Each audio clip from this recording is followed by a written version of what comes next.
क्या है जनता का मूड। तो मैं अभी देखा हूँ कि एक चाय की दुकान है, नसीम चाय वाला, जो ये कन्नलगंज स्थित है। और इस नसीम चाय वाले के यहाँ भीड़ लगी हुई है और हम यहाँ पे जनता की नब्ज़ टटोलने की कोशिश करेंगे कि जनता का चुनावी माहौल में क्या नज़रिया है। हम ये भी पता करने का प्रयास करेंगे कि जनता इस बार किधर जा रही है, किस तरफ मूड बना रही है और सरकार के किए गए वादे पूरे हुए कि नहीं हुए, ये भी बताने की प्रयास शुमारी हम लोग कर रहे हैं और आपके क्षेत्र में आए हैं। तो यहाँ पे क्या क्या लोकल के मुद्दे हैं कानपुर के? लोकल मुद्दे यही है, सड़क है, बिजली है, यही दिक्कतें हैं। तो सब अच्छा चल रहा है? बेरोजगारी है, कारोबार नहीं ना। कारोबार तो सरकार दे रही है। कहाँ दे रही है, सब उद्योगपतियों को दे रही कारोबार। घर मिल गया प्रधानमंत्री आवास आपको? नहीं। उज्ज्वला कनेक्शन? हाँ वो तो है। उज्ज्वला जिस क्षेत्र में हूँ यहाँ पे तो रेडीमेड का गढ़ है और यहाँ पे रेडीमेड का कारोबार होता है, कपड़े के कारखाने लगे हैं, मैं देख रहा हूँ बहुत जगह। यहाँ पे घर घर कामगार हैं। तो रोजगार की क्या स्थिति है? रोजगार ठीक है लेकिन इस टाइम स्लो हल्का है जो। चाय की चुस्की लेने आए हैं? भैया बहुत दूर से आए हैं, फजलगंज से आए हैं यहाँ चाय पीने। नसीम चाय नसीम चाय बहुत फेमस है कानपुर के, मेरे हिसाब से तो बेस्ट है। वोट है आपका इस बार? वोट है भैया। क्या माहौल है, क्या चल रहा है? तो भैया पंजा चल रहा है, हमारी विधानसभा में तो पंजा चल रहा है। और आपके मुद्दे रोजगार क्या करते हैं? हम अभी तो पढ़ाई कर रहे हैं, स्टूडेंट है, बीए कर रहे हैं, second year. BA second year जी। क्या सोच रखा है? बस बदलाव करना है आपकी, क्योंकि ये भी युवाओं के बारे में कुछ सोच नहीं रहे हैं। ये सिर्फ जनता को बेवकूफ़ बनाए हैं अपने वो बेवजह के मुद्दों पर, लोगों को लड़वाना भिड़वाना, बस और कुछ नहीं है इनका, सिर्फ यही है और कुछ नहीं। किसी भी बेरोजगारी में नहीं। हम यही चाय के होटल पे है। चाय के होटल में? अच्छा। अपनी क्या नाम भाई साहब आपका? मोहम्मद वसीम नाम है वसीम साहब जी। तो चाय की चुस्की लेने आए? जी चाय की चुस्की लेने वाला काम करे हम लोग, बस यही है। सरकार को नहीं कर रही, सरकार बदलने वाला काम है हम लोग का। बस काम है कि बस सरकार बदलो। क्यों, क्या नाराजगी है? अरे नाराजगी का कारोबार ही नहीं है तो आदमी कहाँ करे। जब कुछ है ही नहीं, हाथ में पैसा होगा जब तो आदमी खरीदारी करेगा। जब कारोबार ही नहीं, हर चीज़ पे सब तो बंद ही चल रही है, चाहे वो रेडीमेड ले लो, चाहे जो भी का सब काम है सब बंद। रेडीमेड का तो बहुत बड़ा यहाँ कारोबार है। तो भैया सब बंद है। स्पोर्टी जब बंद हो गया तो बड़ा भाई कहाँ से क्या होगा। जब स्पोर्टी बंद हो गया है तो कारोबार कहाँ से चलेगा। रेडीमेड का मेन जो काम है भाई, सब स्पोर्ट का काम है। तो जब भाई स्पोर्ट जब बंद हो गया है तो भाई स्पोर्ट का काम कहाँ से होगा, रेडीमेड कहाँ से चलेगा। आप क्या करते हैं? हम तो भाई रेडीमेड छोड़ के अब लिपस्टिक पाउडर बेच रहे हैं। बड़ा भाई क्या करें, जीवन यापन के लिए काम कर रहे हैं? जी बड़ा भाई कुछ ना कुछ तो करना पड़ेगा भाई, घर भी देखना है, सब कुछ देखना है। अब जब बड़े भाई जब जो चीज़ जो मतलब स्पोर्ट का काम था मेन, जब वही बंद हो गया बड़ा भाई तो क्या करेंगे। घर तो भाई चलाना ही है, कुछ ना कुछ तो करना ही है। मजदूरी करो, गधा मजदूरी करो, कुछ भी करो बड़े भाई, कुछ ना कुछ तो करना है बड़ा भाई। 2 रोटी तो खाना है। पहले तो गेहूँ चावल दे रहे थे, अब तो वो भी नहीं। सरकारी कोटे से भी आपको राशन नहीं मिलता क्या? राशन अब सिर्फ बाजरा भाई, कहाँ कुछ बड़े भाई, कुछ नहीं। वो सिर्फ भाई स्कीम दी जाती है कि फलानी चीज़ देंगे, दिमागी चीज़ देंगे, लेकिन भाई मिलता कुछ नहीं ना। प्रधानमंत्री आवास योजना में तो घर सबको मिल रहे हैं भाई। वो गांव के यहाँ भाई नहीं मिल रहा है, किसी को नहीं मिल रहा बड़ा भाई। शहर के बाहर निकलेंगे यहाँ किसी को कुछ नहीं मिल रहा बड़ा भाई, क्योंकि जो कहा गया था कि तेल देंगे, चने देंगे, ये देंगे, वो देंगे, मोदी जी ने जो ऑफ़र रखा था वो ऑफ़र यहाँ पे चल ही नहीं रहा है। तो बड़ा भाई जब वो ऑफ़र ही नहीं चल रहा है, जो आदमी जो मतलब और जो नीचा आदमी है, जो गरीब से गरीब आदमी है, वो कहाँ से भाई क्या कर लेगा, जो बेचारा रोज़ का धंधा करने वाला है बड़ा भाई। ये भी चीज़ है। तो सरकार से सिर्फ ये है कि मतलब सरकार ने जो कुछ भी किया मतलब गरीबों के हक़ में अच्छा नहीं किया बड़ा भाई। गरीबों के हक़ में अच्छा अगर करते तो आपके लिए जो है हर आदमी सहयोग करता बड़ा भाई, समझिए बात को। तो ये चीज़ की सिर्फ दिक्कत है क्योंकि कारोबार में पूरा ठप हो चुका है। कितना रुपया कमा लेते हैं महीने में? बड़ा भाई अल्लाह का शुक्र है, पहले तो बहुत अच्छा लेते थे कमा। अब तो बड़ा भाई डेली का 300, 400, 500 रुपये होता है। पहले तो जो है जब स्पोर्ट चालू था तो बड़ा भाई 5,000, 10,000 ऐसा काम हो जाता था। क्या चल रहा है अभी जब पूछे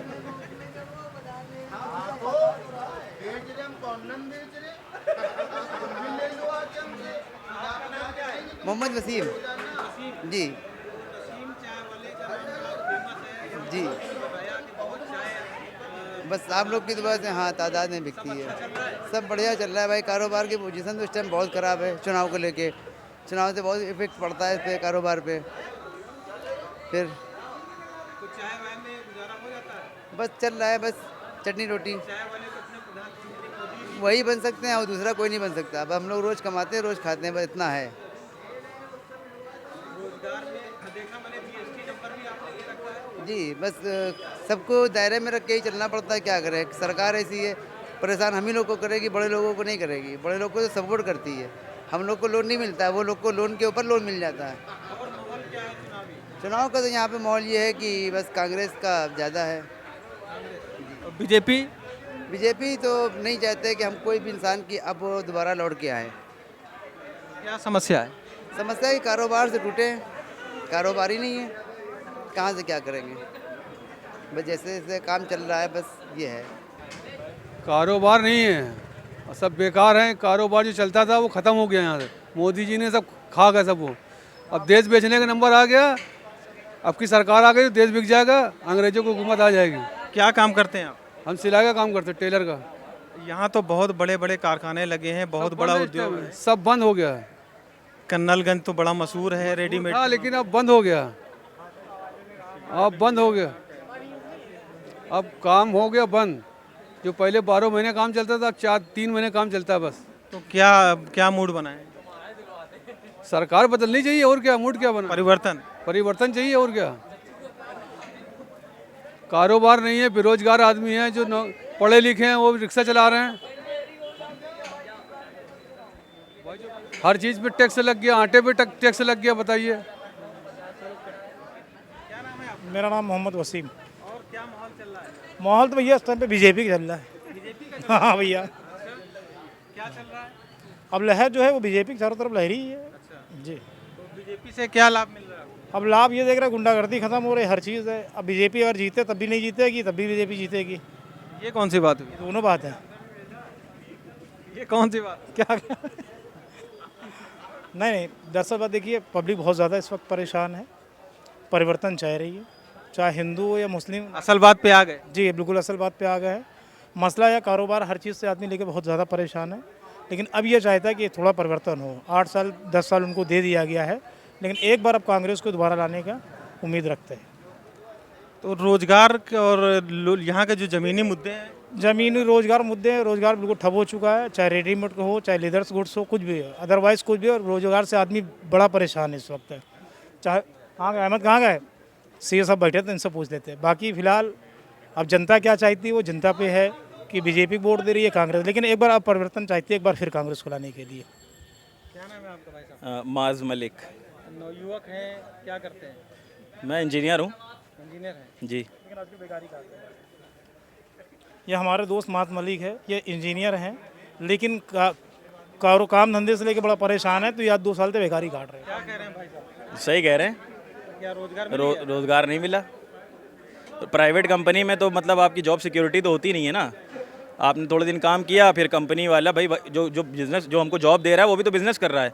जब कारोबार ठप है तो वो हमको मैन पावर क्यों रखेगा इतनी सैलरी क्यों देगा। आप कह रहे हैं रोजगार नहीं, सरकार कह रही है भारत का डंका बज रहा है पूरी दुनिया में। अब वो तो भाई सरकार जाने वो तो पेपर पे ही होगा मगर जो ग्राउंड रियलिटी वो तो यही है कि भाई जॉब नहीं है यहाँ पे। हम क्या जहाँ पे जितने युवक खड़े हुए हैं यूथ जो पढ़े लिखे हैं चाहे वो नहीं भी पढ़े लिखे हैं वो सब अनएम्प्लॉयड हैं। एम्प्लॉयमेंट तो है ही नहीं ना। इस बार क्या सोच रहे हैं? इस बार तो ये है कि कि हर 10 साल पे टेन्योर चेंज होना चाहिए ताकि जो है जो भी गवर्नमेंट है उसके अंदर थोड़ी सा घमंड ना हो। हर 10 साल पे चेंज होता रहेगा तो उनको भी एक डर रहेगा कि हम अच्छा काम नहीं करेंगे तो हम हटा दिए जाएंगे। यही होना चाहिए। तो हमें लगता है कि इस बार परिवर्तन होना चाहिए। अहमद उमर। क्या करते हैं भाई साहब? मैं प्रोफेशनली एक सीए हूँ। सीए साहब हैं। Very good. यहीं कन्नलगंज एरिया में? नहीं कन्नलगंज का मैं नहीं हूँ। मैं प्रेम नगर में रहता हूँ। यहाँ तो मैं चाय पीने आया था दोस्तों के साथ। उधर क्या माहौल है? उधर भी यही है कि भाई उधर तो कांग्रेस का माहौल है। फ्रेंकली स्पीकिंग वहाँ तो कांग्रेस चल रही है। अब यहाँ पॉलिटिक्स जो होती है एक्चुअली आजकल होती है रिलीजियस बेस पे, तो आप समझ लो उससे क्या माहौल चलेगा। बाकी सरकार तो कह रही है हमने बहुत सारे विकास किए, रोडें भाई बनवाई, विकास स्कूल तो मैं बनवाए। जानता हूँ, लेकिन और ऐसा तो कोई मुझे विकास दिखा नहीं। सिर्फ लड़कों को जानता हूँ, विकास 2-4 हैं मेरी नज़र में, बस वही दिखे हैं मुझे। बाकी तो कुछ दिखा हो तो आप भी थोड़ा बताइए आके। ऐसा तो कोई मुझे ऐसा विकास दिखा नहीं, चाहे वो ऐसा नहीं भाजपा को मैं कह रहा हूँ, मैं कांग्रेस भी होगी तो मुझे ऐसा कोई विकास दिखा नहीं। ये तो नॉर्मल छुटपुट चीज़ें, लाइटें ख़राब हो गई तो पार्षद बदलता है, इसमें कौन सा विकास हो गया। रोड आप नीचे देखो, रोड सही है। जो पचौरी जी सांसद थे आपके लोकसभा सीट से, आपके क्षेत्र में आते थे? नहीं आए हैं, बिल्कुल नहीं है। नहीं आए हैं, काम किया है कानपुर में? काम किया। भाई ऐसा तो अभी तो ऐसा मुझे दिखा नहीं, लेकिन अगर अब इस पर भी एक दिन मैं निकालूं, मैं सर्च करूं क्या काम करा गया, क्योंकि इलेक्शन में ही काम दिखता है। ऐसे तो मुझे 5 साल लोग हैं, अभी तक कोई काम दिखा नहीं। इलेक्शन में ढूंढने पे आएगा तो काम आ ही जाएंगे 2-4 सामने। ऐसे अभी तो कोई काम दिखा नहीं हाल फिलहाल। और बताइए यहाँ के जो ज़मीनी मुद्दे हैं छोटे छोटे, वो क्या मुद्दे हैं? सबसे किस पर वोट डालेगी जनता? सबसे बड़े देखिए जो बेसिक मुद्दे हैं वो आपको ही मालूम है, मुझे ही मालूम है। बेसिक मुद्दे 2-3-4 हैं। सबसे पहला है अनएम्प्लॉयमेंट। आप बच्चा यहाँ से 12 करता है तो कंफ्यूज होता है, अब मैं क्या करूँ। वो ग्रेजुएशन करता है, फिर ग्रेजुएशन के बाद अब मैं क्या करूँ, तो वो इधर उधर जाता है, उसके पास नौकरी नहीं है। महंगाई आपके पास इतनी है, आप आटा कितने में खरीदते थे 2014 में, अब आप कितने में खरीद रहे हो। ठीक है, रोजगार की दिक्कत है, आमदनी नहीं बढ़ पा रही। नहीं रोज़गार की दिक्कत है, महंगाई की भी बहुत सारी दिक्कत है भाई साहब, बहुत महंगाई की बहुत दिक्कत है। आप खुद देखो, आप अपने दिल से ये पूछ लो। अब ये क्वेश्चन मेरी तरफ से अपने आप से पूछो, उसका जवाब आप भी दे सकते हो। अरे हम तो पत्रकार हैं, हम तो आपकी राय जानने हैं। नहीं पत्रकार का देखिए, ये आप चौथे पिलर हो हिंदुस्तान के। अगर आप सही चीज़ शो कर दोगे सरकारें हिल जाती हैं, ऐसा नहीं है। लेकिन चीज़ें आप असली तो मेन पिलर तो मेन स्ट्रीम मीडिया है, बड़े बड़े ब्रांड जो हेलीकॉप्टर से घूम रहे हैं। ये कोई बड़ा कोई छोटा नहीं होता है। एक ध्रुव राठी एक नॉर्मल यूट्यूबर है, ठीक है, आप भी उसके बारे में जानते होंगे। उसके रोड पे उसके वीडियोस चल रहे हैं, उसने तो क्रांति लिख दी इस चीज़ पे। तो ऐसा नहीं है कोई छोटा कोई वालों ने पलटी मार दिया। कोई छोटा कोई बड़ा। ध्रुव राठी की बातें सीधे जनता के दिमाग में जाती हैं। बेसिक पे बात करता है, उसके बाद फैक्ट्स होते हैं, वो उस पर बात करता है, प्रूफ के साथ बात करता है। अब अभी आप हमसे कुछ पूछ लो, अभी मैं प्रूफ नहीं हूँ, मैं ढूंढूंगा उसको, फिर निकाल के दिखाऊंगा। वो बेसिकली वीडियो इस पे बेस पे बनाता है, बात करता है, और वो सच होता है।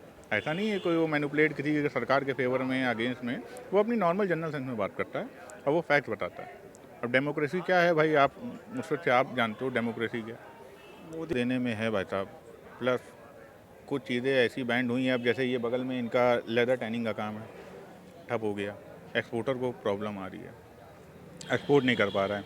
जीएसटी का रेट इतना हाई है कि बंदा जो है कच्चे का काम कर रहा है। ऐसा नहीं है कि ये सीए साहब हैं, आप तो बेहतर समझा पाएंगे जीएसटी के बारे में। अब ये जीएसटी है, ये ऐसा नहीं है कि काम करना नहीं चाहते हैं, ये गवर्नमेंट टैक्स देना चाहते हैं। लेकिन अब आप ये बताओ, आपके ऊपर हमने टैक्स लायबिलिटी दे रखी है 18% जीएसटी। अब हमने इनकम कमाई, उस पर 10% हमने इनकम टैक्स दे दिया। प्रॉफिट मार्जिन हम 5% ले रहे हैं। तो बेसिकली आप काम अपने लिए कर रहे हो, गवर्नमेंट के लिए कर रहे हो।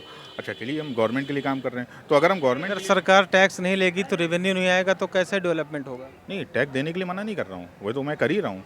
टैक्स देने के लिए मना नहीं है, मना इस बात का है कि आप टैक्स तो मैं दे रहा हूँ, लेकिन उतनी सुविधाएं तो मुझे मिले।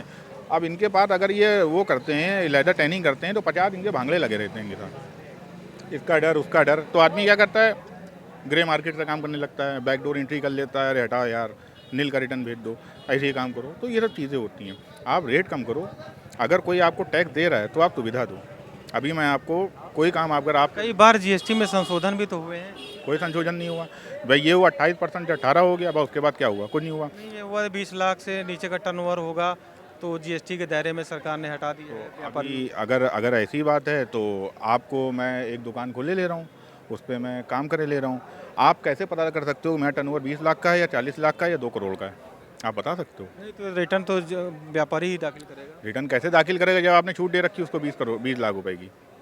जब आपने 20 लाख रुपए की उसको छूट दे रखी है तो कैसे रिटर्न दाखिल करेगा? और 20 लाख का वो लोग रजिस्ट्रेशन ले रहे हैं जिनको माल लाने में दिक्कत हो रही है, वरना आपने रेट ऑफ टैक्स इतना हाई कर रखा है, कौन देगा? बात वो नहीं है, मैं फिर कह रहा हूँ, रेट ऑफ टैक्स ज़रूरी है, आप लो, लेकिन टैक्स ले रहे हो तो उतनी फैसिलिटी भी मिल जाए, ठीक है। अब आपने एक कानून लगा दिया एमएसएमई का, 45 दिन के अंदर पेमेंट कर दीजिएगा, वो तो ठीक है। 45 दिन का सेल का भी तो कानून कुछ बना दो कि जो माल आपके पास है अगर नहीं बिकेगा तो गवर्नमेंट ले लेगी, उसका पैसा आपको दे देगी। कोई ऐसा भी कानून भी तो होना चाहिए भाई। इन्होंने 45 दिन का माल खरीदा, पेमेंट कर दिया ना, 45 दिन का इन्होंने पेमेंट कर दिया, अब इनका माल नहीं बिका तो गवर्नमेंट को ये इनिशिएटिव लेना चाहिए भाई 45 दिन का अगर तुम्हारा माल नहीं बिकेगा तो वो हम खरीद लेंगे। चाइना में यही होता है, चाइना में यही होता है कि आपको गवर्नमेंट को सपोर्ट करना चाहिए। और सबसे बड़ी बात, मैं किसी पॉलिटिकल पार्टी का फेवर नहीं कर रहा हूँ। अब जैसे सोनिया गांधी का था 1 नेशन 1 टैक्स, ये था 1 नेशन 1 टैक्स था। अब 1 नेशन 1 टैक्स में क्या होता है? अब आपके हिसाब से इंटरप्रेन्योर को, सरकार को बड़े से बड़े कदम उठाने चाहिए उनके हक में। यहाँ पे ऐसा नहीं है, यहाँ पे नॉलेज नहीं है, लोगों को बहुत नॉलेज है, लोगों को काम करने का तरीका मालूम है। जो चीज़ 10 रुपए की है वो लोग 5 रुपए की बना सकते हैं। यहाँ पे अपने लोगों के अंदर इतनी कैपेबिलिटी है, लेकिन बस ये हमें फेवर करना चाहिए। अगर गवर्नमेंट फेवर करेगी श्योरली राइज होगा इंडिया, ऐसा नहीं है, ये प्रॉब्लम है। कानपुर के लोगों का मूड क्या है, क्या माहौल है? इलेक्शन में इस बार किसकी सरकार बनने जा रही है? और ये मैं अभी खड़ा हूँ मुरारी लाल चेस्ट में, कैमरा मैन हमारे दिनेश जी दिखाइए। मुरारी लाल चेस्ट हॉस्पिटल है, ये रावतपुर क्रॉसिंग पे है, पास में ही कार्डियोलॉजी है और कार्डियोलॉजी हार्ट सेंटर है कानपुर का। कई आसपास के ज़िले यहाँ से कवर होते हैं। और इस हॉस्पिटल के बाहर, मुरारी लाल के बाहर एक मुझे मैगी पॉइंट का शॉप दिखा है। उस मैगी पॉइंट पर देखा है लोगों की भीड़, तो जानने का प्रयास करेंगे कि लोग क्या सोचते हैं इस बार परिवर्तन चाहते हैं या वही सरकार चाहते हैं। सरकार के बारे में लोगों से अब उनका नज़रिया जानने का प्रयास करेंगे। और ये मैगी पॉइंट में तो अच्छी खासी भीड़ दिख रही है और मुझे लगता है कुछ फेमस है, लोग आ रहे हैं और मैगी खा रहे हैं और ज़्यादातर मुझे नवयुवक दिख रहे हैं। तो नवयुवकों से मैं बात करके देखता हूँ, जानने का प्रयास करता हूँ नवयुवकों से कि उनके दिमाग में क्या चल रहा है। इस बार क्या सरकार के जो दावे हैं वो उन दावों पे खरे उतरी है कि नहीं। भाई साहब, क्या नाम है आपका? जीशान जी, बताएं। और कानपुर का क्या माहौल है, क्या चल रहा है? चुनाव का मंच है, अब तारीख आएगी, लोग वोट देंगे, जिसको जो अच्छा लगे उसको वोट देंगे। अब कुछ कमल वाले भी हमारे भाई हैं, पंजे वाले भी भाई हैं, ठीक है, जिसकी जो मर्जी, सबको आज़ादी है अपना वोट देने की। हाँ बताइए। पढ़ाई करते हैं या कोई रोजगार करते हैं? नहीं, हम अभी पढ़ रहे हैं जी, MBA कर रहे हैं MBA तैयारी जी। तो आगे रोजगार के लिए क्या करना चाहेंगे? रोज़गार के लिए भाई बिजनेस करना चाहता हूँ अच्छा, MBA तो लाजमी है जी। किसी कंपनी में प्लेसमेंट लेंगे और जी। पैकेज लेंगे बड़ा सा। नहीं, प्लेसमेंट चाहिए ही नहीं भाई, अपना खुद का बिजनेस करेंगे अच्छा, अपना बिजनेस जी। तो किस चीज़ का बिजनेस है? कपड़े का, हाँ जी। अभी मैं आया हूँ कन्नलगंज, एक जगह है जहाँ पे रेडीमेड का हब है, तो वहाँ भी मैं लोगों से प्रतिक्रिया लिया हूँ। तो काफ़ी बड़े मात्रा में यहाँ पे रेडीमेड का काम होता है। कर्नलगंज हब है यहाँ कानपुर की, अगर बात करें तो जो है कपड़े का हब कर्नलगंज ही कहलाता है। तो वहाँ मैगी पॉइंट के ओनर के से भी राय ले लेते हैं, समझना चाहते हैं। आपसे हम समझना चाहते हैं क्या माहौल है कानपुर का इलेक्शन 2024 में। बोलिए, आप बताइए। इंटरव्यू ले रहे हैं, आप दीजिए इंटरव्यू। बढ़िया माहौल है। क्या है जनता का इस रुझान किस तरफ जा रहा है? भाजपा की तरफ। भाजपा की तरफ। कमल जीते मेरा। कमल जीते। अच्छी बात। तो आप जो मैगी पॉइंट चला रहे हैं, संतुष्ट हैं? जी। कारोबार बढ़िया चल रहा है? जी, इनकी सरकार में कोई लड़ाई झगड़ा नहीं है, ना कोई चीज़ की है, बढ़िया एकदम चल रहा है। पुलिस भी टाइम पे आती है। हाँ वाकई। यहाँ पे जो लोकसभा के जो सांसद थे सत्यदेव पचौरी जी, उन्होंने कार्य वगैरह किया कुछ? यहाँ पे तो अभी कोई चीज़ की वो नहीं, कोई चीज़ का प्रचार नहीं हुआ है नहीं हुआ है यहाँ पे। और जो सरकार गवर्नमेंट चल रही है, इस सरकार में अच्छा काम हो रहा है, अच्छा स्वभाव हो रहा है। और आगे 2024 में सरकार भाजपा ही की आनी, जीतेगी भाजपा ही, क्योंकि हवा भाजपा ही की चल रही है। बाकी तो वो ऊपर वाले के नसीब में, आदमी को पोलिंग बूथ पे जाता है कि हम भाजपा को देंगे और दे देता सपा को, वो तो एक इंसान की फितरत होती। लेकिन हमारे समझ से जो यहाँ भी जनता आती है तो सीधा चल रही है भाजपा ही की। पानी की भी दिक्कत हो रही है यहाँ मरीजों को। थोड़ा सा यहाँ का माहौल है और सपा सरकार में कोई दिक्कत नहीं है, कोई लड़ाई झगड़ा नहीं होता, सबसे बड़ी चीज़ ये है। बस जनता को भी यही चाहिए कि सरकार में कोई आपत्ति ना हो, कारोबार सक्सेस रहे और सरकार कोई भी चले। जो हमारे जैसी गरीब जनता है, मीडियम क्लास की, सिर्फ व्यापार से ही चलती है, और व्यापार सही तो सरकार सही, ये जानना चाहते हैं। और बात करने की कोशिश करते हैं। लगभग रात के 12 बज गए हैं और मैं रावतपुर क्रॉसिंग कानपुर में हूँ और ये लोग 12 बजे मैगी खा रहे हैं और मैगी दिखाइए कैमरामैन जी। लोग बड़े चाव से मैगी खा रहे हैं और यहाँ जी हम यहाँ से नहीं परमठ से खाने हैं मंदिर से, और बहुत फेमस, हम रोज़ आते हैं भैया इनके पास। यहाँ से 3 से 4 अप्रोच है यहाँ से, समझ लीजिए से आप आ रहे हैं भैया। बहुत अच्छी भैया इनकी। कानपुर का क्या माहौल है? बढ़िया चल रहा है भैया इस टाइम पे तो माहौल, चेकिंग चल रही सबसे ज़्यादा तो। चेकिंग चल रही है? हाँ, किस चीज़ की चेकिंग? वही चुनाव पर्पज से चल रही है, आप वही आचार चल रही है, 3 लोग कैसे 4 लोग, वही सब चीज़ें चल रही इलेक्शन के बारे में कुछ बताइए, क्या जनता का? है। तो दूर हूँ भैया इन सब मैं ये चीज़ों जानना चाह रहा था, रायशुमारी कर रहा हूँ अलग अलग जगह जा जा के अलग अलग शहर में, कि इस बार क्या माहौल चल रहा है, सरकार से लोग कितना खुश हैं, सरकार ने अच्छे काम किए हैं? इस बार कानपुर की सीट पर दूसरा वो आने वाला है।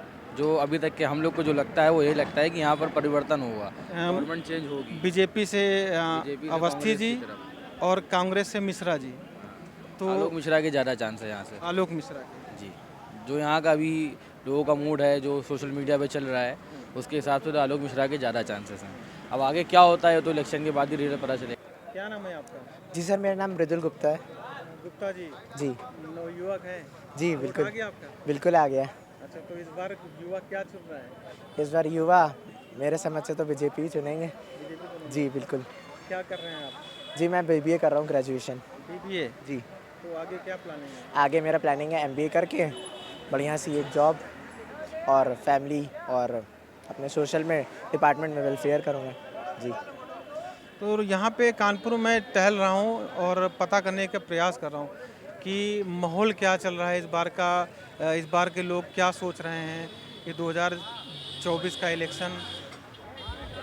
मेरी समझ से तो इस बार इतना ज़्यादा कंपटीशन चल रहा है कि मतलब बहुत से ज़्यादा विपरीत पार्टियाँ, जैसे कांग्रेस वगैरह हो गई, आम आदमी पार्टी हो गई, ये सब जो पार्टियां हैं, इस सब मतलब कि इस बार की टक्कर देने की फिराक में है सही में बीजेपी को। लेकिन बीजेपी ऐसा काम कर रही है, इतना अच्छा वेलफेयर कर रही है, आप चले जाओ जहाँ पर भी चले जाओ, सिर्फ कानपुर की बात नहीं है ये, ऑल ओवर यूपी चले जाओ, अयोध्या चले जाओ, कानपुर में भी मेट्रो बन गई है, इतनी स्पीड से काम हो रहे हैं सब। तो मेरे ख्याल से तो बीजेपी आनी चाहिए और आएगी तो बहुत अच्छी बात है। मैं तो बीजेपी को दूँगा वोट इस बार का। आप लोगों के लिए सरकार सोच रही है काम? जी बिल्कुल। क्या सोच? जॉब्स वगैरह उसने काफ़ी निकाली हैं, काफ़ी सारे उनके नए नए पोर्टल्स आए हुए हैं, काफ़ी उन्होंने हेल्थ में भी दिया कि 1 लाख रुपए तक की वो जो है इंश्योरेंस रहेगा, हेल्थ का भी रहेगा आपके। और ऊपर से वो गवर्नमेंट जॉब वगैरह, उनकी वेबसाइट नहीं बनी है, उसमें गवर्नमेंट जॉब्स वगैरह वो बताती है लोगों को जो मेरी एज के हैं, 18+ टीनेजर वगैरह। ज़्यादातर लोग देख रहे हैं। अब मैं जहाँ जहाँ जा रहा हूँ लोग बता रहे हैं कि रोजगारी नहीं है। जी, बात ये रोज़गारी की नहीं है, काफ़ी जॉब वगैरह हैं, लेकिन बस ये है ना कि लोग इस टाइम पे अभी नॉलेज नहीं, पढ़े नहीं है लोग अभी इतना।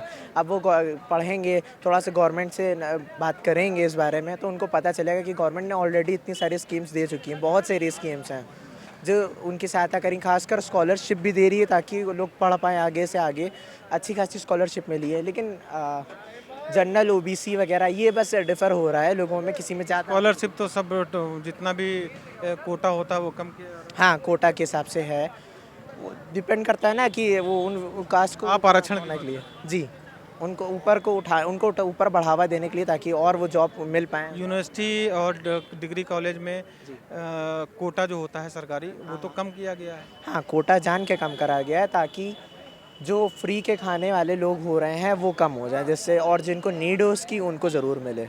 ये बात फ्री क्या होता है और ज़रूरतमंद क्या होता है? फ्री नहीं होता है, लेकिन बस ये है ना कि जिसको सहायता की ज़रूरत है, पैसे चाहिए, जिसको पढ़ना चाह रहा है लेकिन उसके पास पैसे नहीं हैं, उनको आगे से आगे बढ़ के स्कॉलरशिप का लाभ मिलेगा। और जिनके पास अथाह पैसा है वो भी स्कॉलरशिप का फ़ायदा उठा रहा है, लेकिन वो सिर्फ फालतू चीज़ों में फूकते हैं पैसे, मतलब जिनको ज़रूरत है उनको मिलनी। रहने वाले हैं? जी, मैं कानपुर का ही हूँ, घंटाघर से रहता हूँ। घंटाघर? जी। अभी मैं वहीं से कवर करके आ रहा हूँ, हुलागंज में। अच्छा। भूसा टोली बोलते हैं। भूसा टोली, हाँ मैं वहीं का ही हूँ, भूसा टोली मोती। अच्छा, भूसा टोली। जी। और मेरे को इतनी याद नहीं आ रही। जैसे आपकी स्कीम हो गई स्कॉलरशिप वाली, पहली बात तो ये गवर्नमेंट की है, दूसरी उन्होंने ये इंश्योरेंस वाली स्कीम निकाली थी कि 1 लाख रुपए तक का उनको हेल्थ केयर मिलेगा, सपोर्ट, आयुष्मान योजना जिसे कहते हैं। हाँ है आपके पास? मेरे पास अभी नहीं है, मतलब वो डिपेंड करता है ना कि मैं जनरल हूँ, इस वजह से मेरा नहीं बन पा रहा है, लेकिन बहुत से लोगों के पास देख रहे हैं, लोगों का बन जाता है आयुष्मान योजना में, उनके जो है वो भी बन रहा है। प्लस एक उनकी स्कीम हमको नाम नहीं आ जाए, उसमें उनके 1,000 रुपये से 3,000 रुपये पर मंथ उनको मिलते हैं लोगों को। और भी कई सारी स्कीमें हैं जिसमें जैसे जो सिर्फ हम बात नहीं कर रहे युवा की, बात कर रहे हैं बच्चों की भी, कि जो जो 6 स्टैंडर्ड तक की रहते हैं बच्चे, लड़कियों की खासकर, उनकी फ़ीस माफ़ कर दी गई है हर जगह, ज़्यादातर जगह। कहाँ माफ़ कर देगी? बहुत से ऐसे गवर्नमेंट स्कूल्स हैं जहाँ पर उनकी फ़ीस माफ़ करी, सिर्फ महिलाओं की लिए बता रहे हैं। नहीं, कहाँ पर? 6th तक की। उत्तर प्रदेश? जी, बहुत जगह है यहाँ पे। ऐसा तो नहीं। जी ऐसा है, आप देखिएगा। और खासकर ये भी है कि क्या कहते हैं, कहाँ से लिए ये ज्ञान, कहाँ से नॉलेज? सब इसमें ऑनलाइन है, गूगल में पोर्टल पर है, अवेलेबल है। खासकर ये जो सारथी.com है भुवन का, इसी का है, सारथी.gov.in, आप इस पर आप एक बार देख सकते हैं। सारथी तो आरटीओ के लिए होता है, रोडवेज के लिए? ना सारथी मतलब एक तरह से वही आप कह सकते हो, सारी हैं, मेरे को याद नहीं आ रही वेबसाइट, हम सही बताएं तो आपको, लेकिन हाँ मतलब काफ़ी सारी वेबसाइट्स हैं। और गवर्नमेंट ऐसा आगे करेगी, मौका तो अब दें। अब वो मेट्रो भी बना रही है, अब वो ये भी कर रही है, नेशनल हाईवेज़ भी इतने बनाए हैं उसने। ये जो मेट्रो की बात कर रहे हैं ये तो अखिलेश यादव की देन है। चालू किसने करवाया? अखिलेश यादव ने। चालू हो गई थी मेट्रो का? हाँ, उन्होंने रिबन काटा था, चालू करवाई, फंड जारी किया था। फंड जारी किया। मेरे कहने का मतलब है चालू कर, हम किसी पार्टी का सहयोग नहीं कर रहे, हम बस इतना कह रहे हैं हाँ डेवलपमेंट होना चाहिए था, हुआ डेवलपमेंट, हम उसमें ज़्यादा अंदर तक नहीं जा रहे हैं, बस हम इतना कहेंगे हाँ डेवलपमेंट हुआ, जिस चीज़ की नीड थी हाँ लोगों को लाभ मिल रहे हैं।